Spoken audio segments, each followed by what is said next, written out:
Hold on. I'm gonna go get some water. I'll be back in a second. Dale, profe.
Okay.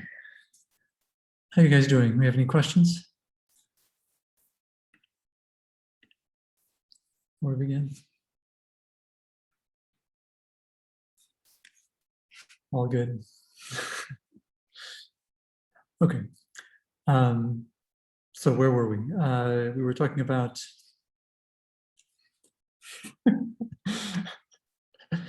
so we were talking about atomic physics, right? And lines, emission lines, recombination, photoexcitation, dielectric recombination, etc. And so let's see. Let me share my screen and see if I can find whichever window I had here. There we go. Okay. Right. So. Hello. Hello. So, we talked a little bit about the different processes, how to calculate rates for these different transitions.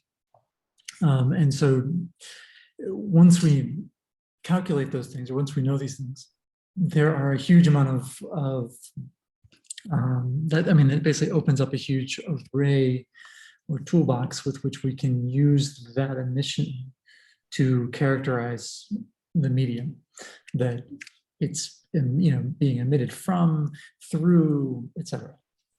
Right, and so basically, what's nice about many of these lines is that you can kind of isolate them, and they tell you something about that particular portion of the gas. And if you make an assumption that that proportion of the gas is kind of typical, then you're sort of probing the larger scale with only a few lines. And so, for instance, there are certain line ratios that tell you that are sensitive to temperature. And so you can use basically collisional excitation at two upper levels here with very different excitation energies. And you can then take that ratio to gauge what the temperature of that gas is.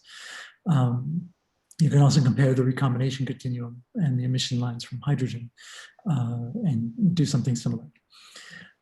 You can do density measurements by basically comparing the excitation of two upper levels which have very similar energies, right? So this is two different energies, this is the same energies, but different transition probabilities which depend on the critical densities. You can measure the ionizing radiation. So you can use estimates about, say, an optically thick nebula to count photons.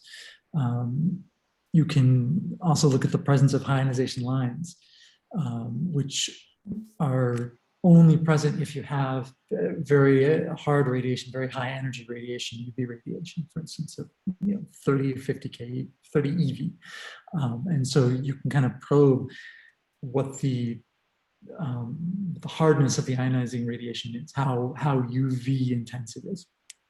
And then, of course, you can estimate abundances, right? So you can compare line ratios once you have understood the temperature and the density fluctuations, or how they relate to the temperature and density. And then you can compare, for instance, oxygen abundances to hydrogen. And that's a very fairly typical, because oxygen is a very bright line. You can compare oxygen ratios to hydrogen and say, oh, okay, this is sort of solar abundance, or it's very subsolar abundance. I'm gonna put you on mute, Roy. Okay, so we're going to look at a little bit in detail about some of these, or at least touch on how you can use examples of these, right? So the first one we want to sort of understand in more detail is, how do we, so we talked about photoionization, we talked about collisional excitation, we talked about the recombination. And so what we want to actually do is do, similar to the photoionization equilibrium that we did last time, we want to do the same thing for collisional excitation equilibrium. And so, we have all of these possible mechanisms, right? This is the photoionization.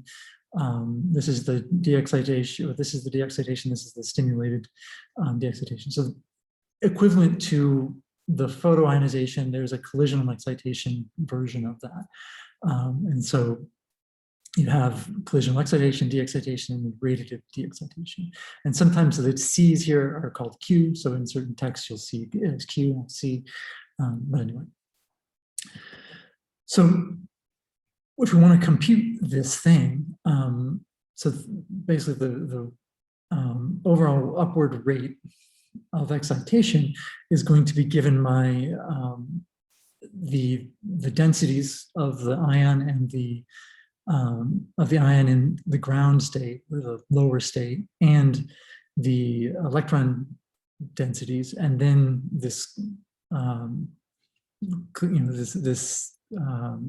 collisional excitation rate.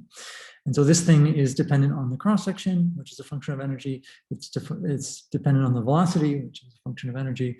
And then it also has some, the velocity distribution in here. So this thing, as we calculated this before, so it depends strongly on energy. So it goes as 1 over E, and then it has an extra dependence here, which is the cross-section, which is also energy dependent. And so the cross-section also goes as, we have this sort of fudge factor here, we have a statistical weight, we have a Gantt factor, and so forth. And so we can plug in our electron distribution, which looks like this, and we can derive an upper rate that is proportional to these densities, proportional to some constant, which we'll call K for the moment, proportional 1 over the temperature of the medium, assuming it's a Maxwell-Boltzmann distribution, the cross-section, the statistical weight, and then an exponential, which is related to the energy level and the temperature. And so this is simply how we derive our upward rate. Now, the downward rate, we can use the symmetry of the situation to, if this is in equilibrium, the downward rate should be, we can calculate it from the upward rate. And so analogously here, we have this downward rate, and so it's equal to, again, this thing, and so again, this thing. And we're now just, this is now the cross-section for the downward side. And remember that the downward rate and the upward rate is we can invoke what we call micro-reversibility here. And so if we know that this thing is in equilibrium, the population densities are just related to the Maxwell-Boltzmann distribution. And so the level 2 to level 1 is related to the statistical weights, and this exponential, which is related to the energy level between them and the temperature of the system. And so this downward rate and the upward rate should be equal. And so if we plug that in, we end up getting that these things are equal, right? And so we already kind of did this last time. Okay, so then we can take a look at that real system. And so we'll do something very simple. And so we'll take an atom which has two levels. It could be atom or an ion, doesn't really matter too much. And so here we're only going to be considering the processes which are related to collisional excitation, collisional de-excitation, and spontaneous radiative decay. Right? So no radiative excitation or stimulated emissions, no photoionization. And so then we write down the rate equation, which looks like this. So it's very similar to what we did last time with photoionization, but now we have these two things here. And of course, we need this rate of the additional factor here is this number density of electrons, right? Because we need them instead of the photon density, we need the electron distribution to excite the levels. And so we can move these on various sides. And so we have a ratio between the two levels, the upper and the lower level, which is related to the number density of electrons times our collisional excitation factor, our spontaneous decay factor here, and then our collisional decay factor. And we can plug in our values here and this reversibility here. And so we end up with something which looks like this. And so we have it's dependent on the number density of electrons. It's dependent on our constants. Whoops, let's see, come back here. Our constant here, this thing, right? Just the Boltzmann constant, electron mass, Planck's constant, etc. Our Gaunt factor, or sorry, not the Gaunt factor, our statistical weight, and then we have our exponential, but then we also have this factor here. And so this this first term is basically the population ratio that we would get from simple collisional de-excitation if we just neglected de-excitation altogether. And then the term in brackets is the correction factor for collisional de-excitation. And so if we have a very low value of NE, right, then this thing is tiny compared to 1, and this thing just goes away. And we're just left with this. And then in the high density limit, this thing dominates. And so what we end up having is that this collisional de-excitation strongly dominates over the spontaneous radiative decay excitation. And then we arrive at the Boltzmann formula that we had mentioned before. So we have that this ratio here simply goes down to this in this high NE limit. Okay, so that all seems fine so far. And what we want to do is understand. So we have these two ranges, and what we want to understand is at what density of the electrons do we go into this Boltzmann limit? And this is the limit at which we no longer can see the line, right? Because the collisional de-excitation robs the energy before it's able to decay into a photon. And so we can calculate something called the critical density, which is the density at which this collisional de-excitation equals the photoionization, right? And so for any density higher than that, this thing is going to dominate over this. And so plugging in these values, so plugging in this value here, we end up that this critical electron density is equal to this coefficient. Well, actually, we just say this is equal to this, and we move this over here, and we figure out what this is, right, for this particular equality. So we plug in our values here, and that's this. And we can then evaluate K, and K has a value of about 1 times 10 to the minus 5, so 1 over K is this. And we then plug in our value. So this is dependent on the temperature, square root of the temperature, the statistical weight of the higher level, the cross-section, and the spontaneous decay rate. So that's fine. If we had multi-level atoms instead of the 2-level atom, what we would do here would be to define the critical density for a particular level. And here we would replace these individual values by the sum of all of the lower levels of the spontaneous decay and the collisional decay. And so we can use this, definition of the critical density to simplify the appearance of this thing here. Right? And so this thing now just equals the number density, electron density, divided by the critical density, times our statistical weights, times this, and then this ratio here, which again is pretty simple. So once this thing is higher than this critical density, it wins over the 1 and starts to affect things, right? And we go back to the Boltzmann equation. So we can now think about, we want to know the amount of energy radiated by the downward radiated transition.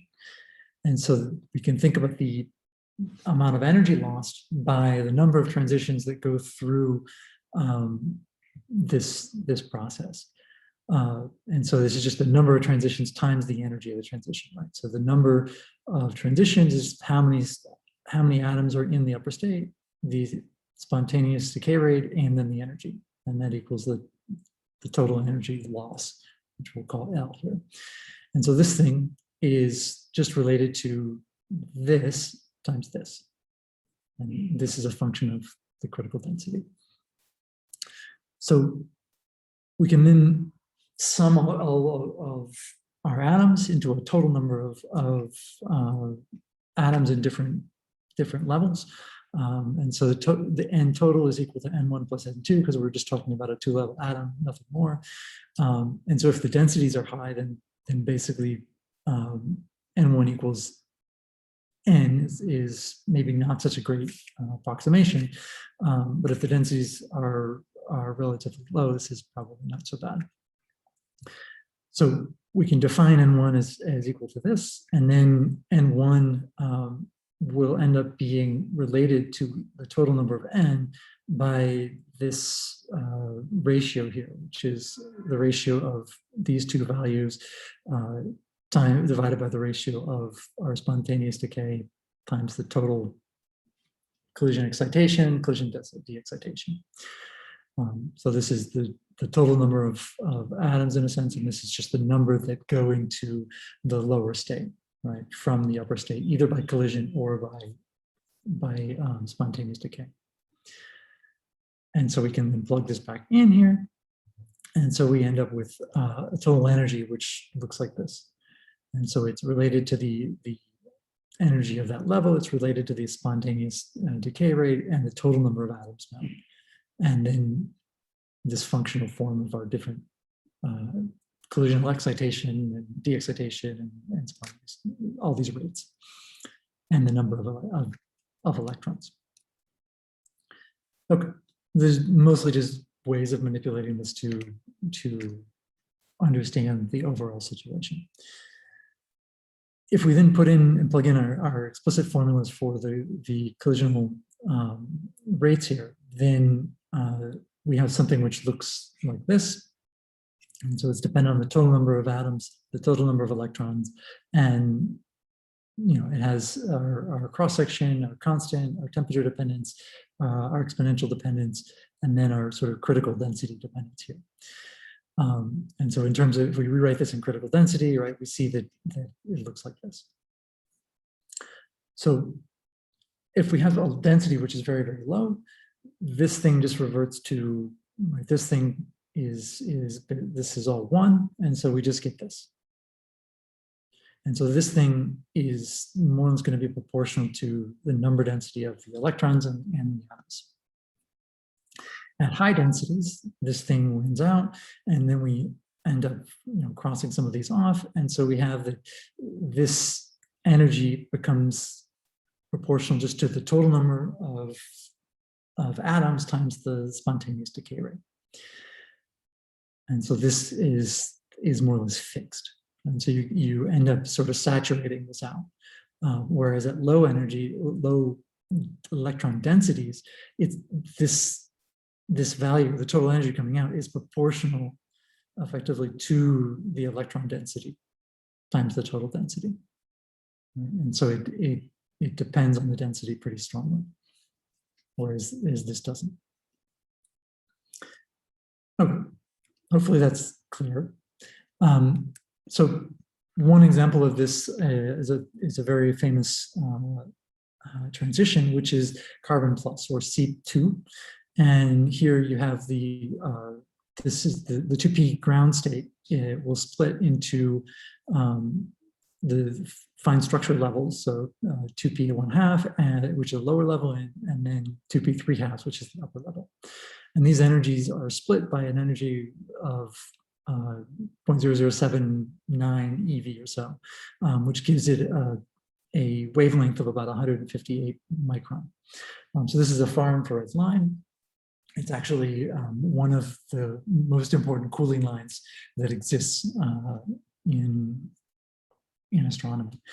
And so roughly about 1% of the radiation from gas and dust is sort of getting pumped out in this line. The line is highly forbidden. And so the spontaneous decay rate is about 10 to the minus 6. And the collisional strength here, then it has a slight temperature dependence, but generally speaking, this cross section is about 2.15 at 10,000 degrees, and it's about 1.58 at 1,000 degrees. So it's sort of a 25% or 30% effect. The critical densities here are for these two different cross sections would be 49 or for different temperatures rather, would be 49 and 29, or sorry, 49 and 21 cubic centimeters. And so generally speaking, these are relatively low densities of electrons, right? And so this line primarily comes out from low density regions. And we see that basically in all but low density regions, collisional de-excitation is an important vector for cooling for this particular transition, or rather, it doesn't cool. The de-excitation takes the energy back before the photon is allowed to emit, and so it's not a good cooling mechanism for very dense regions, but for sparse regions, it's not too bad. Does this make sense to everybody?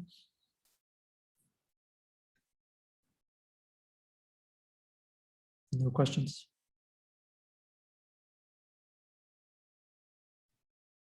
Okay. There are similar species of this, which are nitrogen and oxygen. They all have hyperfine lines that emit in the infrared. I'll show you, I think I'll show you a diagram later that shows these. Okay. So we can then move a step up and talk about a 3-level atom. And so here we consider the 3-level version of this. And so we have a more complicated equation of rate balance, right, between the different transitions. But more or less it's the same. So we just have, instead of 1 to 2, we have 1 to 3, we have 2 to 3, we have 3 to 2, we have 3 to 2, we have 3 to 1, 3 to 1. Okay, so this sort of notation should be pretty straightforward. And we can also equate this is the transitions that are sort of coming out. And so we also think about equating the transitions into and out of the second level. And so here, so this is just the transitions coming out of the third level.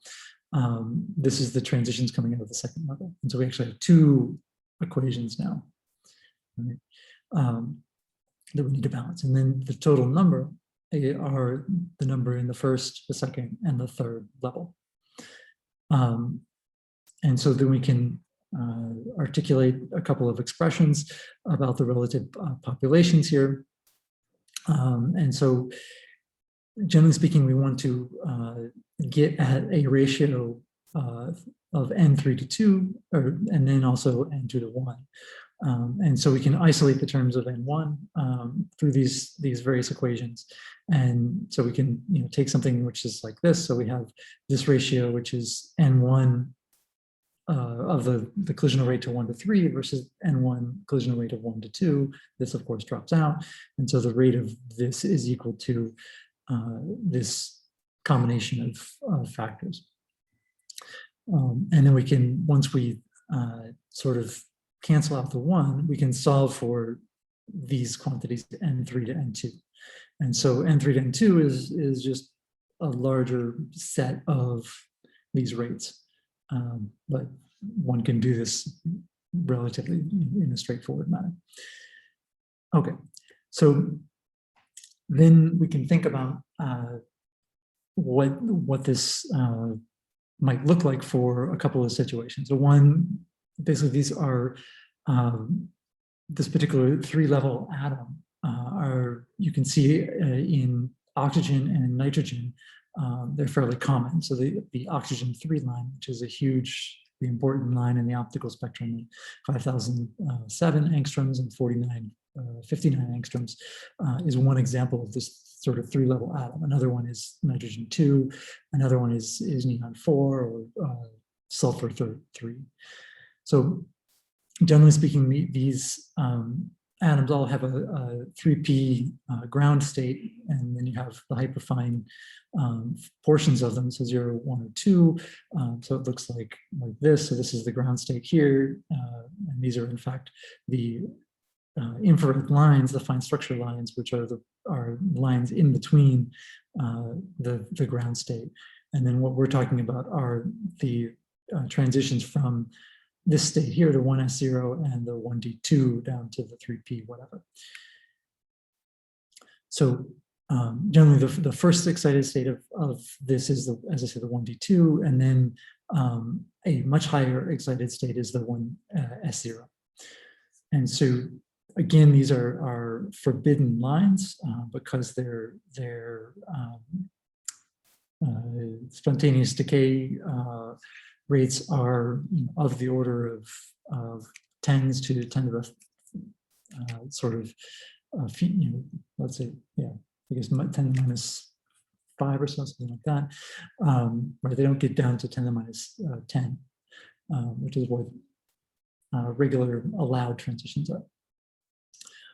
But we do see these in nebulae a lot. And so typically under sort of nebular conditions, the electron density ends up being below the critical densities here. And so the collisional rates are then small compared to the spontaneous decay rates.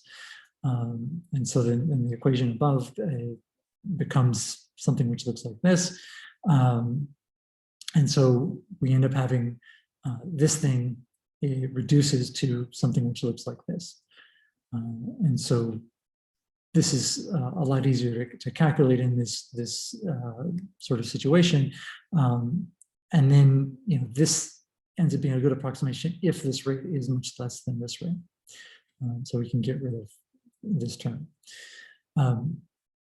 So this will hold if this energy as a function of the temperature of the electrons is much greater than 1. And this is usually true for, at least for the nebular conditions that we're talking about. And so then under these simplifying assumptions, we can write down the intensity ratios of the 3 to 2 line versus the 2 to 1 line. And so this is the flux of this line versus the flux of this line. That's just the energy of these lines times the density of the number of atoms in the third level versus number in the second level, and then there's spontaneous decay.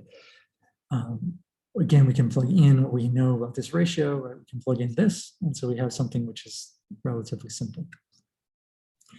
And so we can then this thing here is simply going to be the ratio of the wavelengths, and so we can just write it in terms of the wavelengths here, just inverting them.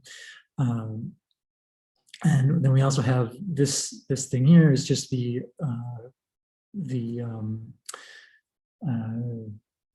cross sections, and then we have our spontaneous decay rates here. So it's just the ratio of these two, and then we have our exponential. And so this thing here, this factor is known as the branching ratio. And this gives the fraction of radiative decays that are going to go from level 3, which take the sort of 3 to 2 route, as opposed to the 3 to 1 route. So this flux ratio is dependent on the temperature in this way, and then is dependent on these spontaneous decay rates, and then it's dependent on these cross sections. And so what we're talking about is, this is the 3:2, right? This is the 2:1, and the 2:1 can actually go down to either of these two levels, and there's a sort of typically a fixed ratio between these that's just due to atomic physics and doesn't have much, there's not much else in there. So it's generally, this ratio is typically 3:1, and it doesn't really vary too much from 3:1. I can't remember what the ratio of this is. I think this is, I want to say like 2.5 to 1, something like that. You also have the 3:1 transitions, but these are in UV, and typically these are much lower probabilities. So generally speaking, you get this branch is all you really care about, which is again what's being shown here. Right? So this is a 3:2 versus a 3:1.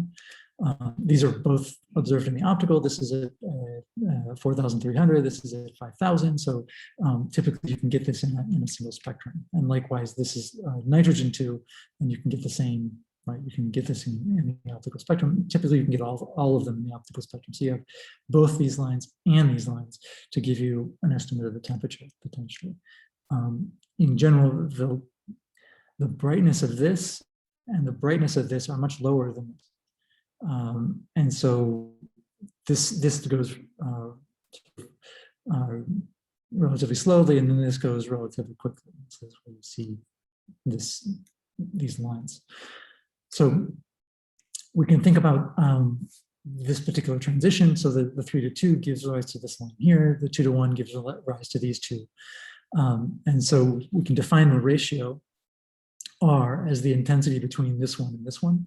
Right? So it's just the intensity of this combination, because we have some probability that it's going to go through this transition and this transition.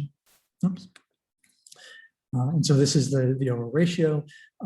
You can think about the inverse of this ratio will just be equal to this, which is what we had here. And so here, this 5,000 is kind of just splitting this with the ratio of 3:1, kind of factoring in as well. The energy here, this is the energy separation in EV, so it's about 2.84 EV. And so this O3 will have a branching ratio of about 0.89 or so. And then we can estimate the collisional strengths at a temperature of 10,000, which is typical of a nebular ionized region. So they have ratios about this.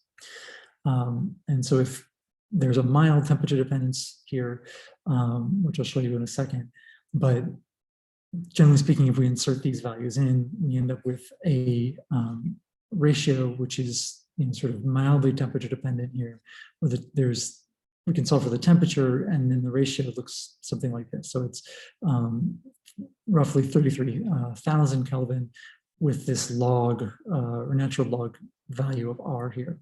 And so this isn't going to vary by a strong factor. If this is a factor of few, so this is really not going to vary much. Or vice versa, you could flip the R around and calculate this ratio is going to be dependent on this value here, and then these values.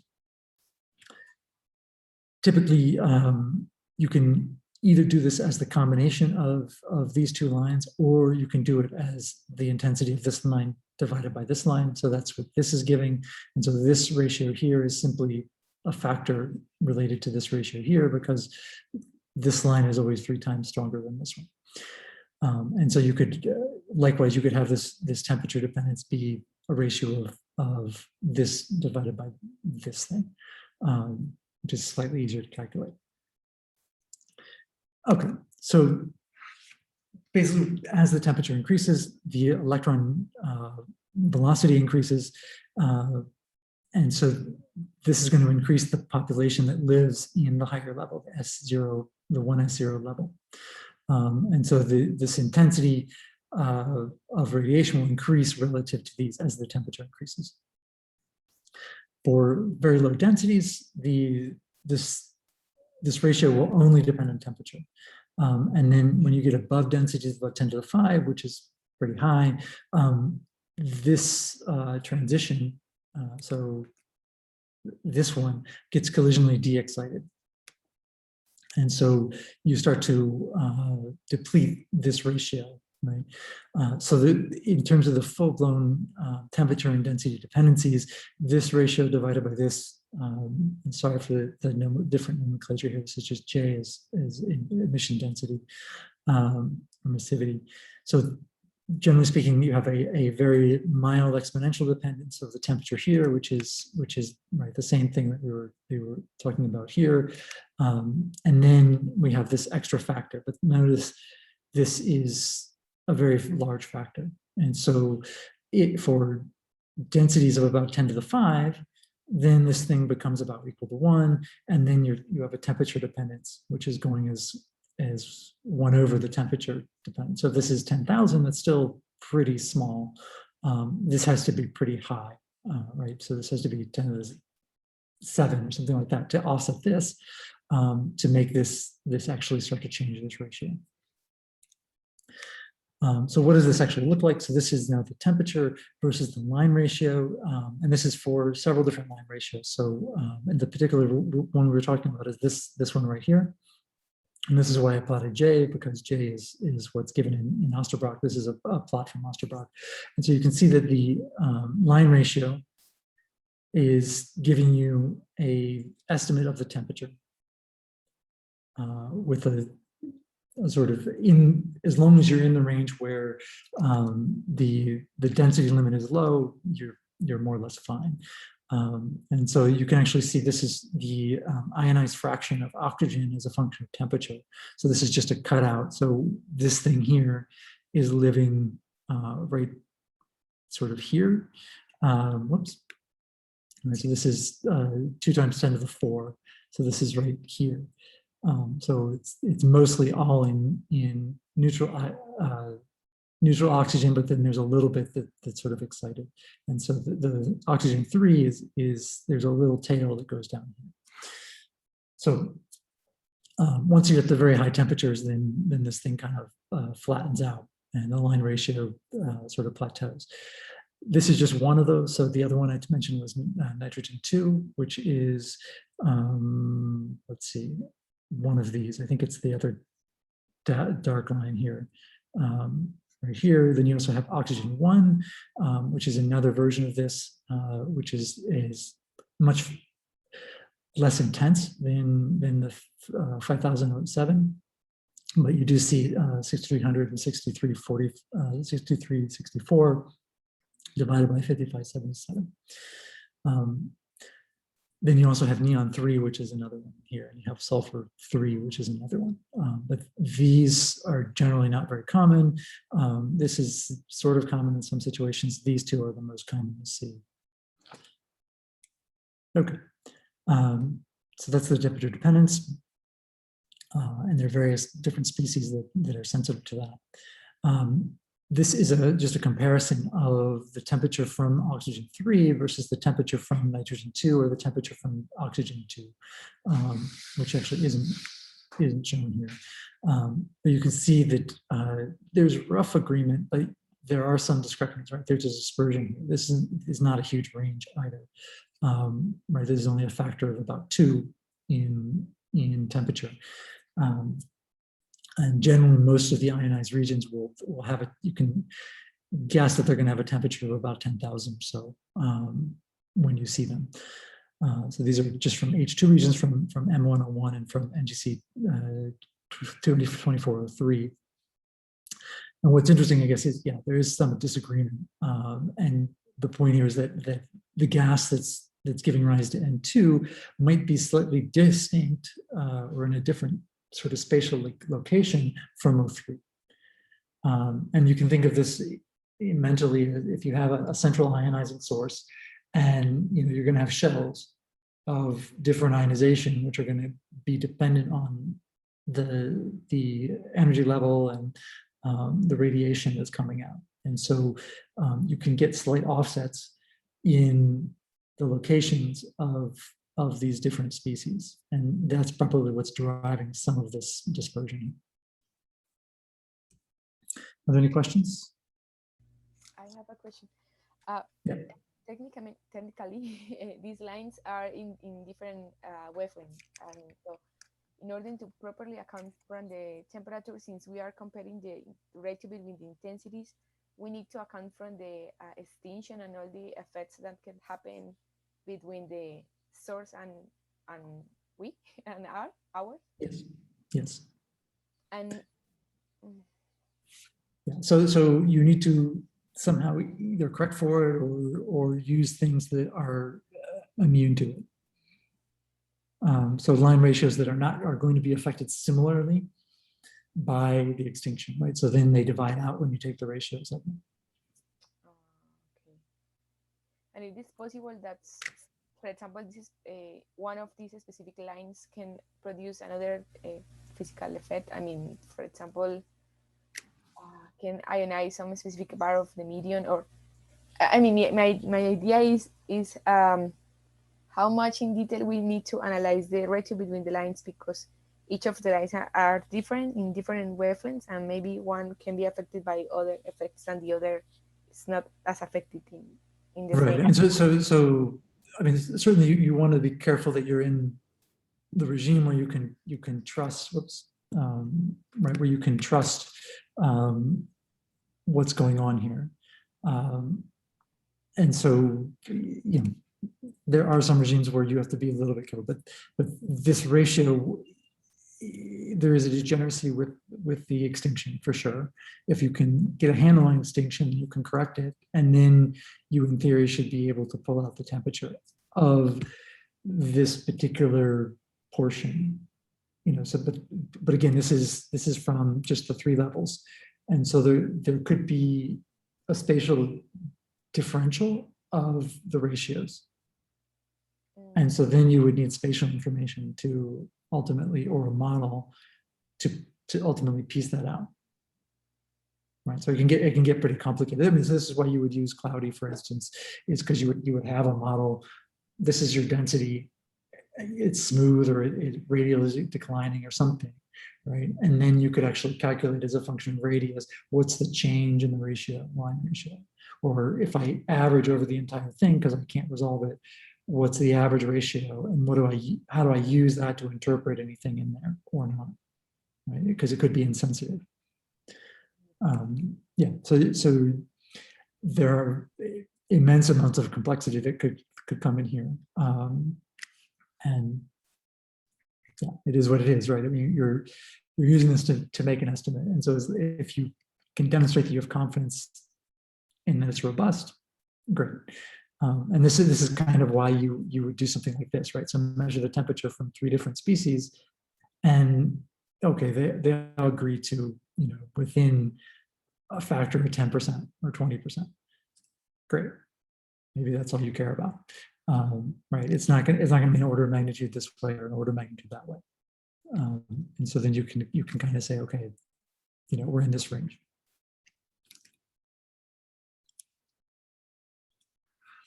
Okay.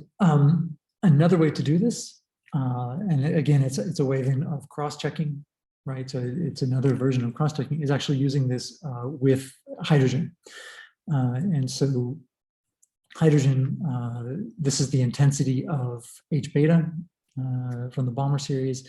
And then this is the intensity of 2 higher order lines. I think this is the Balmer jump. So the Balmer series goes H alpha, H beta, gamma, delta, blah, blah, blah. And the wavelength distance between them starts out large and then starts to narrow down, such that by about 3650 or so, you have all of the lines are coming up to an edge. And so you can measure the ratio of the flux before the edge and after the edge, and that difference ends up being a temperature, it's sensitive to the temperature.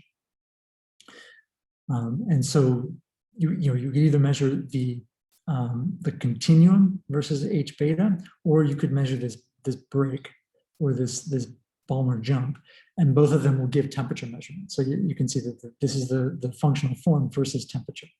And they have it's a very similar functional form to these, right? Although this is orders of magnitude, this is a line ratio that is orders of magnitude now. And this is now a ratio which is only a factor of 2. So you have to have a much better handle on this or on this than here, right? Because these have a very nice sensitivity to temperature.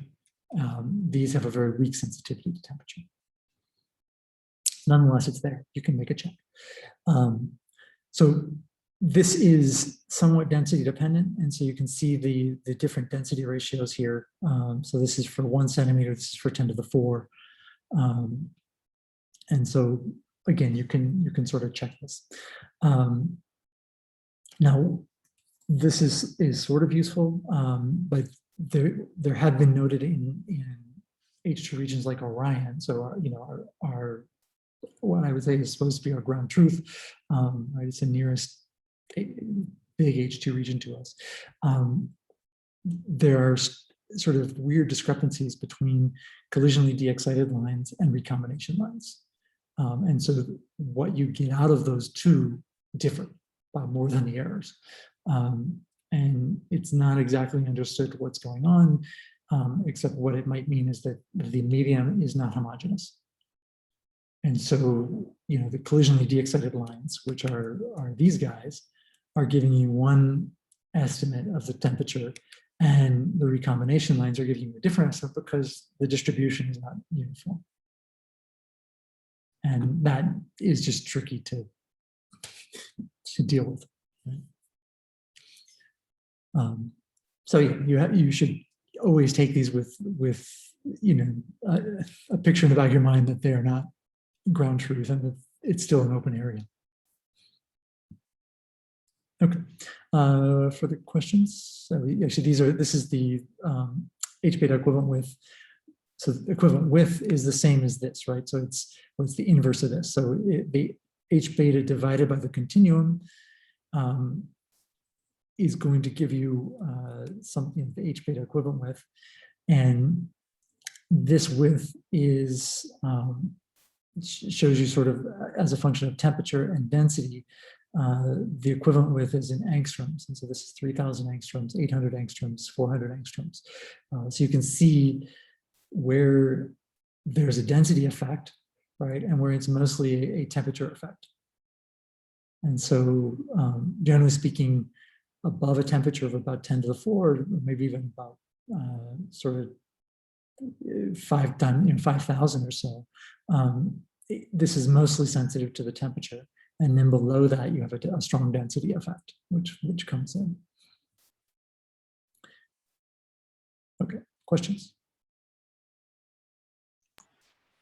Yes, about the critical density, we can relate with the critical plasma density. I mean, you can relate it in the sense that you can get a ratio between them, but they're not the same thing.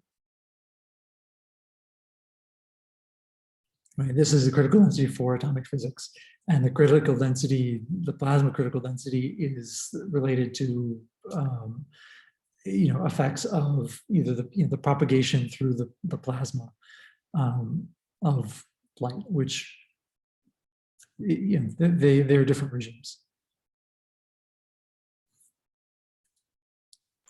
Thank you. I have also a quick question that's related to the beginning.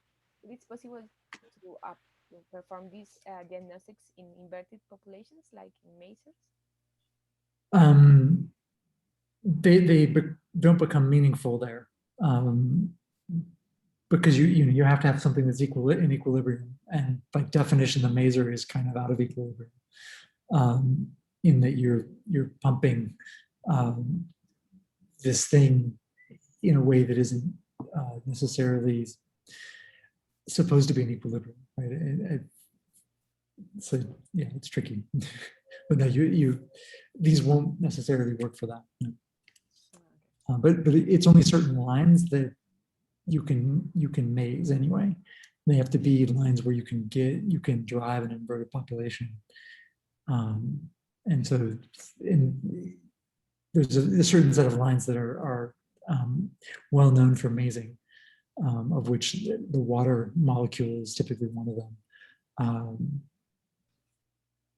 Yeah. Okay, thank you.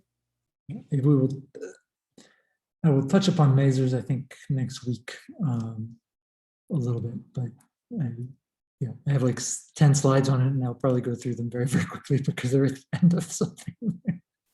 But you can read about it. So, okay. This is just a sort of plotting this thing here, which is, so these are the edges, right? So this is the total emission coefficient of hydrogen. So in terms of density and wavelength and whatnot, versus this. And so you can see this is actually for a hydrogen helium gas mixture. But you can see the edges here, which is what I was talking about. And so if you zoom in on this particular edge, which is this one, the free bound edge here, it looks like this. And so you can see that you have, this is H30, this is H40, this is H99. And so they all kind of come down to this point where you have this edge, and then you have a dip here. And so this measurement of this to this, is this gap here to this. So it's this jump. And so that jump is temperature sensitive. But it is not necessarily that strong. And so you have to have pretty good signal noise to measure it. But it's there nonetheless. Okay, so we talked about the temperature sensitivity. So there are other lines which are primarily sensitive to density. And so these things are typically ions that have electrons in the 2s2, the 2p3, and or in the 3s2 and 3p3. And so generally speaking, these are lines of oxygen 2 or sulfur 2 in the optical. And so the ions will have a ground level, which is the 4s3 half in this nomenclature, and then they'll have a first excited level that'll either be in one of these two. And you can see where we're going here. These things are only split by about a very small fraction of an EV, so they have generally the same energy. But their critical densities are very different. And so you can use the ratio of these two lines to get a pretty good handle on the density, because they will pin to one or the other depending on, for over a certain range of densities, they'll be very sensitive to the density. And so you'll have collisional de-excitation, which basically plays a role in de-exciting one or both of these lines. And so generally speaking, the ratio here will, the 3-to-1 or the 2-to-1 transition, which will be this is oxygen 2. So you'll have a ratio between these two lines. So if you have good enough spectral resolution, so it has to be better than 3 angstroms, or roughly better than 1000 at this wavelength, you can split these lines up, and then the ratio gives you something that's sensitive to density, but not the temperature. And so the idea is you can use this line ratio to get the density, and then you can fold that density into the oxygen 3 ratio to get the temperature. Right? And so you have a little bit better handle on the situation. But you need a spectrograph which goes into the blue, into the U band. So if we write down the ratio of the 3-to-1 to 2-to-1, and that's the ratio between these two, then that's this ratio, this energy. And of course, these energies are basically the same. So this is 1 more or less. So that we just have the population, the number of atoms in the different levels, and then the spontaneous decay rate. And so here we can then insert what we have for this expression from the equation above, and we then can insert the definitions of our C's here, and note that this ratio here is just equal to this ratio here, and so this flux ratio is related to these spontaneous emission coefficients, and then this thing here, which is just this. And so this to this ends up being a very unlikely transition, and so we know that this rate is going to be much less than this rate. And so we can simplify this, right, by saying, okay, this is very, very small. And so we then have something which looks a little bit more like that. In the regime of low densities, then this spontaneous rate, the spontaneous decay coefficient is going to be greater than the critical decay, or the collisional, the excitation. And so we have that this ratio is just related to this ratio of cross sections. These cancel out. So then we can basically say that these cross sections are in general, we have this collisional transition here. So we have a single level, and then we have it a term with a fine spectral splitting like this. The collisional strengths here are going to be proportional to the statistical weights in the J levels. And so this isn't a perfect approximation, but it works for oxygen too. And so this ratio here just breaks down to the statistical weights. And so this ratio in the low density regime is just the ratio of the statistical weights. And so for oxygen 2, the second level, you have the total angular momentum is 5 halves. And so the statistical weight is 2J plus 1, so it's 6. And then the third level is 3 halves, and so this is going to be 4. And so the ratio between these, as you go to 0 electrons, is going to be 2/3. Or if you flip it around, it's going to be 1/2, right? If you have this on top. Some people do the ratio this way, some other people do it flipped. In the high density regime, then we're going to hit the critical densities, and then we're just going to be setting up the Boltzmann equation. And here the energy, generally speaking, this thing will be much less than 1, and so this ratio will again just be the statistical weights, but then we have the A levels here, right? So we still have these A levels. And so we have the statistical weights times this spontaneous rate of decay levels. So this 3-to-1 spontaneous decay is about 2 times 10 to the minus 4. This spontaneous decay is about 3 times 10 to the minus 5. And so our statistical weights times this is equal to a ratio of about 3.4. Or if we invert it, it's about 1/3.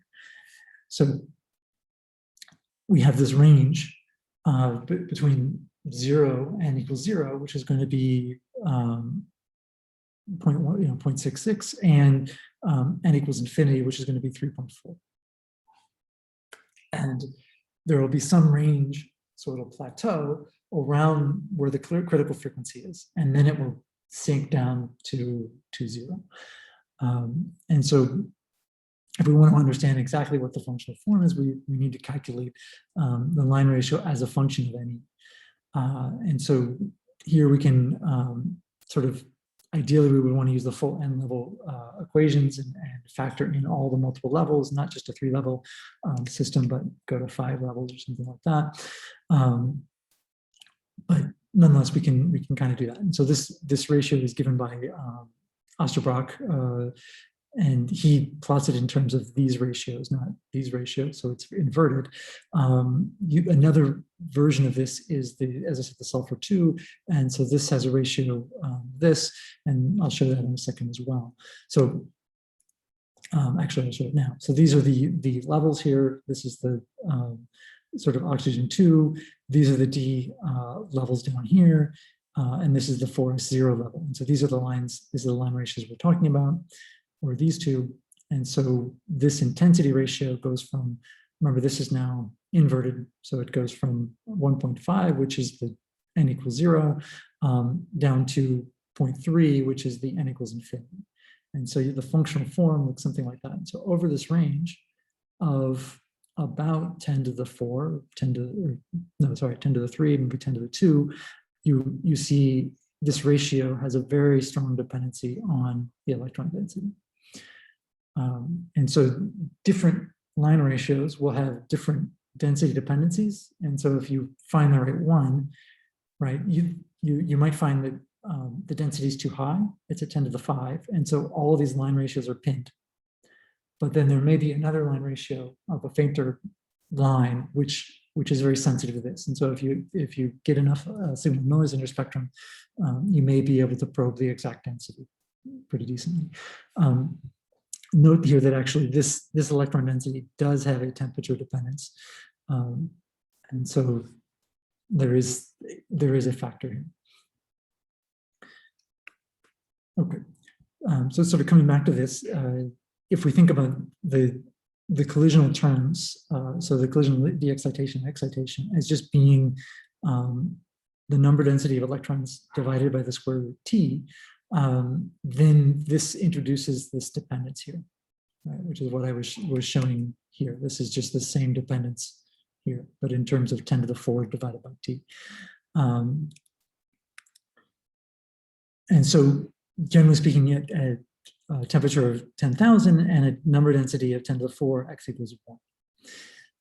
So we can go back to this equation and plug that in. And so you can end up getting the ratio as a function of our spontaneous decay rates, our statistical weights, and then there's this extra factor here that we approximated over before. And this extra factor is dependent on these rates, but inversely, but then there's this temperature dependence and this density dependence here. And this is subtly dependent on the different, the different statistical weights and the different cross sections, but it's a very low power, right? So this thing has to be very, very high in order for this thing to make any difference. And otherwise, then you get a cancellation and you end up with just that this thing is related to the statistical weights again. But if the density is infinite, right, then this thing is big, this thing dominates over this, and so then you multiply that factor in. And if it's somewhere in the middle, you get a dependence. So that's all fine. And so this ratio, if you actually calculate it out, so at a given temperature, you can calculate what this Z factor will be. And so generally speaking, this ratio will look something like this at 10,000, for instance. And then you have this density and temperature dependence, which is factored into the X here, right? Which is what I was trying to show here. But it's a sort of small ratio potentially. Okay, and so ultimately, if you have the line ratio, you can use the curve to determine X, not exactly any. And so you need to then go find a temperature line ratio, a temperature sensitive line ratio, to then come back, and so it is not trivial. But these are generally second order effects. So you can estimate things to first order to 10% pretty decently. Okay, any questions here?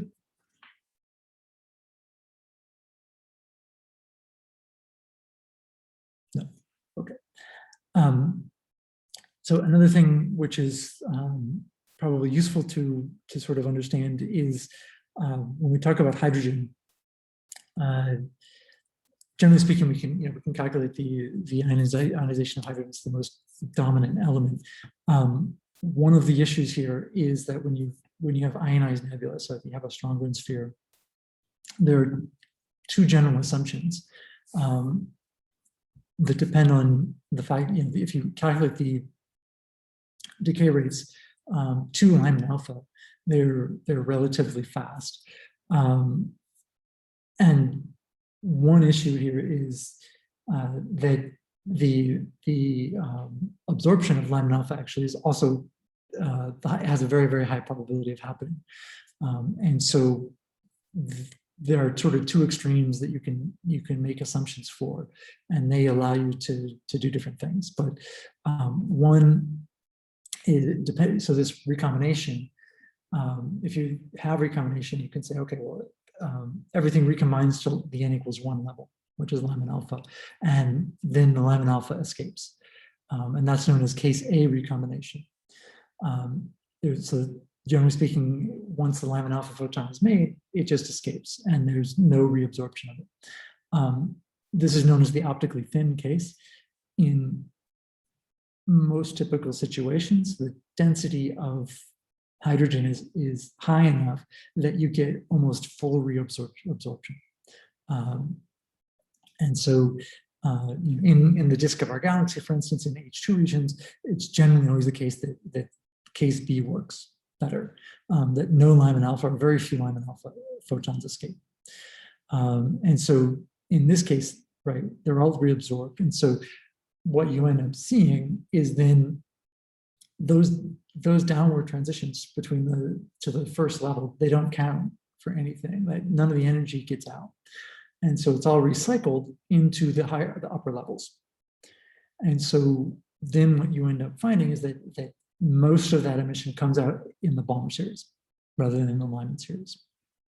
And so this is very powerful because, of course, that's the optical regime, and we can observe it pretty easily. We can observe H beta, we can observe H alpha. They're very bright, and if case B works, then they tell us something about the total energetics of the system.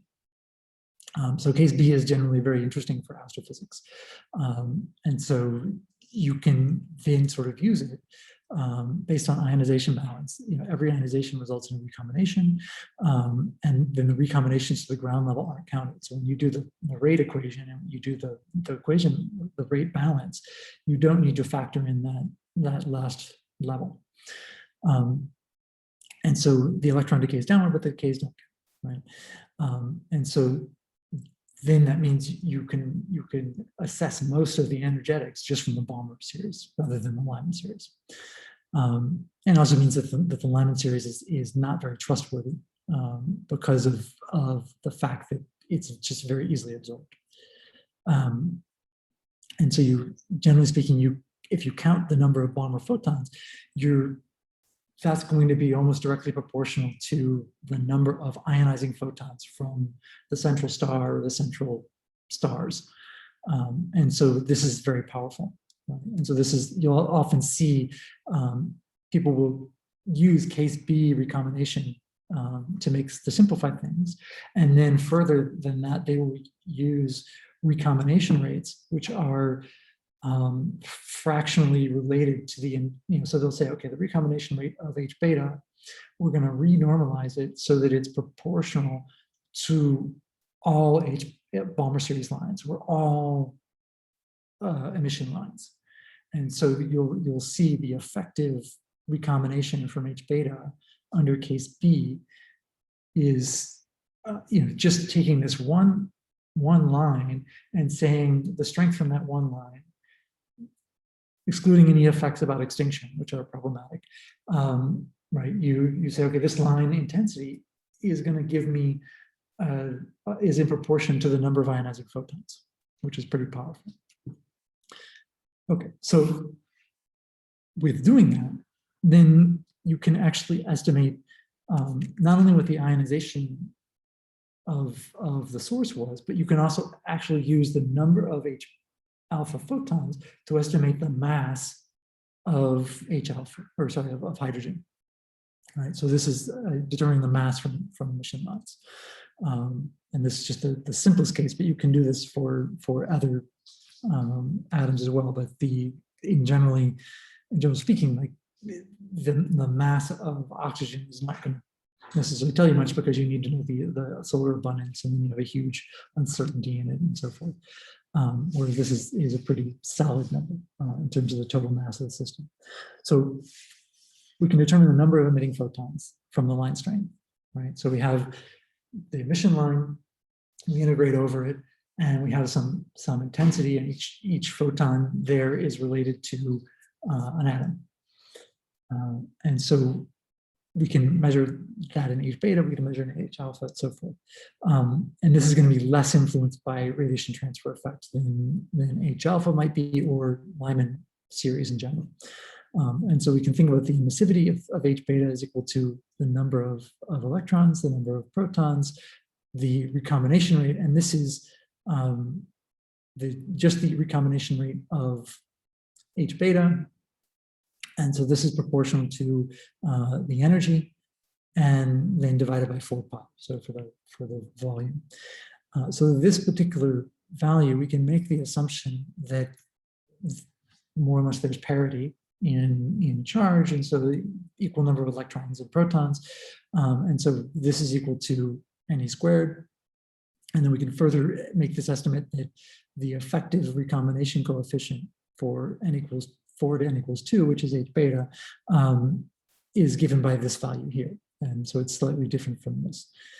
And so this thing is then, you can calculate this out. We know this energy, and then we just have a dependence on the number of electrons. And the number of electrons is proportional to the number of protons, right? They should be equal under this assumption of parity. And so then this is, atomic physics, this is known, so you just have a value times NE squared. So this intensity is just directly giving you the number density, right? And so if you integrate this intensity over the solid angle of the source and assume some volume of the source, then you get a luminosity.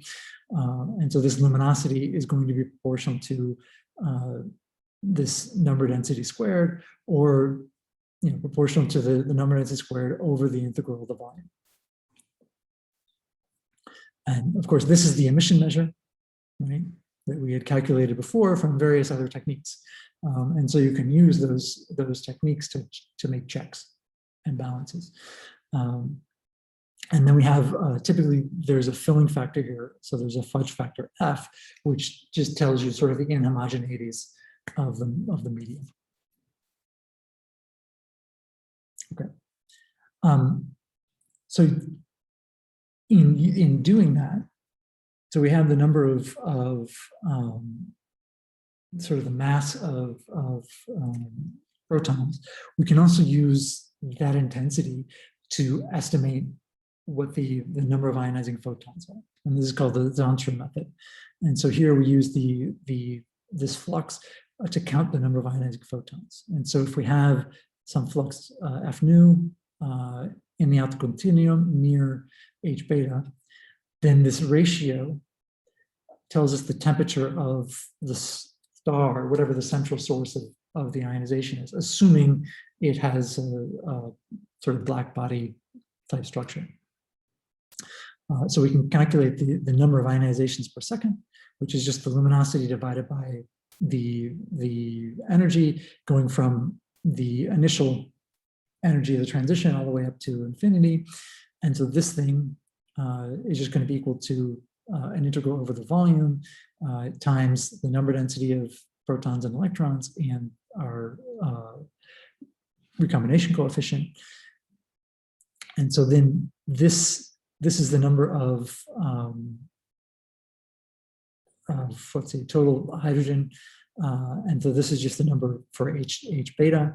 And so we can calculate this, and we can calculate the ratio of this, which is just going to be this ratio of the recombination coefficient to the total recombination coefficient. So these should be proportional under some estimate of the temperature. And this should be sensitive to the temperature, which is, I mean, effectively what I was showing you way back here, right? So this ratio is sensitive to the temperature, and this is kind of just demonstrating that. Okay, so again, this is very similar to this. So it's just the intensity of H beta over the volume divided by the energy of H beta, and this is equal to this. And so if we know the luminosity of a star at some frequency nu, we can relate this to the overall ionization number for hydrogen in general. And so this ratio here is going to be proportional to this divided by this times that divided by this. Right? So we just substituted in this thing here, which should be equivalent. And so this thing here is now, you can sort of cross off various terms here, knowing that this is going to be related to this. This is just known energy. So this is 1 over 1 over, so this comes out here, and then you have the ratio of these two things, which is just the ratio of this, and then this ratio is just here in the fluxes. And so you don't need to know the distance to it, which is nice. And this you get from atomic physics and the temperature. And this this you can measure in the spectrum. And so that ratio, just measuring this ratio will then give you sort of an estimate for some temperature of these ionizing photons. So if you have the temperature, you can underestimate what the intensity of the star was, or the central source. So this depends on primarily, having observed fluxes, counting the number of H-beta photons and the nearby stellar continuum photons. And if you assume a black body distribution for this, then you can calculate this pretty easily. If it's not a black body, you have to assume some other spectral shape, but you can do it. And so then, in this case, if you assume the spectral shape of this, then you can end up estimating the temperature of the star. Okay. Finally, we can estimate abundances. And so once we know the temperature and the density, then we can throw it through a photoionization model here, and we can estimate what the intensity of each line was. In practice, this is not trivial because of extinction and other things, but you can get constraints on it. And so this is an iterative process. So you calculate the model, you adjust the parameters to tweak everything based on the ionizing spectrum, the collisional strengths, et cetera, or the electron temperature, et cetera. And then understand the geometry or make an assumption about the geometry, then compare it and try and tweak it until you get something which kind of works. But clearly there are lots of assumptions built in here, which you can't get around. And so for discrepant lines, basically you could adjust the abundances of these different elements to fit everything properly. So it's possible, but it's not great because reddening, because density and homogeneity, etc. So it is what it is, but people do it. So you'll often see people quoting oxygen abundances. So saying that a galaxy is 20% of solar value, or 1/20th of the solar value, and this is typically based on oxygen abundances. And so you can take that with some skepticism or not. Here are the abundances for various regions. So this is the abundance ratio for the sun. This is for H2 region. So you can see that they differ a little bit. This is for a planetary nebula. And so some things in particular differ quite a lot. So they're more intense potentially. Part of this is due, right, these are the abundances, and then this relates to how strong the emission lines end up being, because it's the abundance and the ionizing continuum for photoionization. So this is just giving you some average values. Another way to do the abundances would be to, you can look at the absorption lines, and that'll give you the abundance in the sun, for instance, of the chromosphere. Or you can do that in the photosphere of a supernova. And so you can see very strong absorption lines from the outer portion of the supernova that is being ejected. So that ejected is coming out, and it's cooler material, so it's absorbing the internal continuum. And you can see this as emission lines. Of course, then you can this allows you to probe the abundances and species of that star. And so if you see mostly heavier elements, right, the outer atmosphere or the outer photosphere of that star lost its hydrogen and its helium, because you don't see hydrogen and helium, whereas in some supernovae you do. Right? So you can use this to estimate what stage of stellar evolution the progenitor star was in before it exploded. And of course, you can trace these lines. The lines trace Doppler effects. They trace all sorts of motion, etc. They trace magnetic fields, and so forth. Another application is for estimating the UV ionization of sources. And so this comes back kind of to Laura's question, or hinting at what Laura was talking about in terms of extinction. And so the problem is you have a spectrum like this, and you don't know what the extinction is. And so you don't know whether the line ratio, obviously the line ratio of oxygen 3 is 3 to 1, but the extinction, differential extinction over this wavelength is small.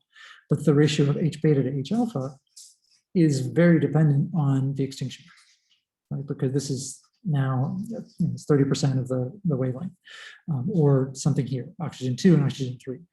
And so people realized this early on, that dust was a major nuisance. And so the idea was that they could use line ratios which were close in wavelength and therefore suffered the same extinction to get an estimate of the basic parameters. And so the different line ratios can give you different things. This one in particular, this set of line ratios is comparing oxygen 3 and H beta, which are right here, to nitrogen 2 and H alpha, which are right here. So typical optical spectrum, very close. And actually you can also do sulfur 2, which is down here. This is sulfur 2 to H alpha. You can also use oxygen 1. Oxygen 1 is sort of right here, 6300. And so they, again, none of them suffer too strong extinction. And they all show similar effects, and you can use them in concert to estimate things. So this ratio will, for stars, you have relatively low level of UV emission, right, from young stars in H2 regions. And so they will typically give line ratios which kind of follow this curve here, or follow this curve. And then this one, and then this one, and these different ratios. And so these lines here are estimates, are theoretical models estimating or sort of approximating what you would get from H2 regions. And then as you have a stronger source of UV, much harder UV or much more UV photons, then the line ratios will move up here like this. So they move in this direction. And so AGN, central sources with lots of UV emission from an accretion disk, right? They're going to have a harder UV spectrum, and so they push the line ratios up here. And so something like this, you get the spectrum. You don't have to worry about the extinction. You measure the ratios, and you can say, oh, okay, these lines are coming from a photoionization region due to AGN, or they're consistent with stars. So that's a nice sort of way to do this. There are a variety of different indicators in the UV. People are starting to go into the infrared, near infrared, to do the same things, and then to do this as a function of redshift as well, because these lines will move out of the optical band at redshift of 0.5 or so. Another application is, again, using these lines. Another place which I didn't really mention is you can generate these lines from shocks. So you can have supernova which come out and they drive ejecta into the circumstellar medium. And so the shock will shock both the ejecta and the circumstellar medium in sort of a two-zone shock, and actually drives a forward shock and a reverse shock in respect to the contact discontinuity. And so there you can get sort of collisional excitation, right, shocks, that ionize material to very hot temperatures. This is X-rays now. So we're talking about 10 to the 7, 10 to the 8 Kelvin. And you can see these emission lines. And so the emission lines trace the temperature of this gas. You can also resolve them, and so you can measure how these things change as a function of time, what the abundances are, and so again you can estimate properties of the supernova ejecta and the CSM, which would be the material that was cast off in the stellar wind prior to explosion. You can also look at, accretion disks. And so now you're measuring, again, mostly Doppler effects, but also fluorescence. So you have this fluorescence feature, which absorbs this material and then gives rise to this emission line. The accretion disk is optically thick, and so it will be irradiated by a corona down onto the accretion disk. The accretion disk will absorb it, and so it will give rise to a spectrum which looks like this, all these lovely narrow emission lines, which are then Doppler broadened. And so you can see the Doppler broadening, which has relativistic effects in it, all sorts of lovely things. So this is Newtonian disk, this is special relativity, general relativity, line profile that comes out. And you can see sort of how you might measure this, would measure the spin and the orientation of the disk and so forth. So you can do all sorts of cool things with emission lines. Okay, I'm well over time. And so I'm going to stop here and I'll talk about this on Wednesday. And I'll leave it here, but I wanted to just get through some of the applications. Any questions? Okay. And hopefully I gave you some hint of how to do some of the problems for your home. Okay, well, if that's not, no questions, let's sign off and I'll talk to you guys on Wednesday, okay? Ciao a todos. Ciao. Bye.